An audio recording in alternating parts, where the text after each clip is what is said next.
নমস্কার, NE24 চ্যানেলে স্বাগত জানাই। আমি বর্ণালী মিশ্র। স্থানীয় রাজীব ভবনে কুটিকন ডার্মাটোলজি ডায়াগনস্টিক্সের 35 বার্ষিক সমাবর্তন অনুষ্ঠান হলো শুক্রবার। কুটিকন ডার্মাটোলজি ডায়াগনস্টিকের 35তম বার্ষিক সমাবর্তন অনুষ্ঠান বৃহস্পতিবার স্থানীয় রাজীব ভবনে আয়োজিত করা হয়। দুদিনের এই অনুষ্ঠানের শেষ দিনে চর্মরোগের উপর আয়োজিত কর্মশালায় চর্মরোগ বিশেষজ্ঞরা অংশগ্রহণ করেন। এই দিন basic of dermatology, case demonstration, dermatologist practice ইত্যাদি বিষয়ে এক্সপার্টরা চর্মরোগ বিশেষজ্ঞের পরামর্শ দেন ও তাদের সঙ্গে বিভিন্ন বিষয়ে মত বিনিময় সভায় অংশগ্রহণ করেন।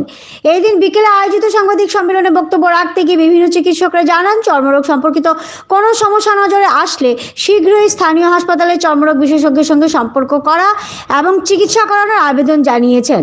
চর্মরোগের সমস্যা বিভিন্ন কারণে হতে পারে, বিশেষ করে নেশাজাতীয় দ্রব্য সেবন ও অতিরিক্ত মেকআপ চর্মরোগের মুখ্য কারণ। রাজ্যে চর্মরোগ সম্পর্কিত অনেক কেস সামনে এসেছে। চর্মরোগ সম্পর্কে জনগণের মধ্যে সচেতনতা ছড়াতে সংগঠন শহর থেকে গ্রামাঞ্চলে আগামীতে সভা সমিতি সহ অন্যান্য অনুষ্ঠান আয়োজন করার পরিকল্পনা হাতে নিয়েছেন।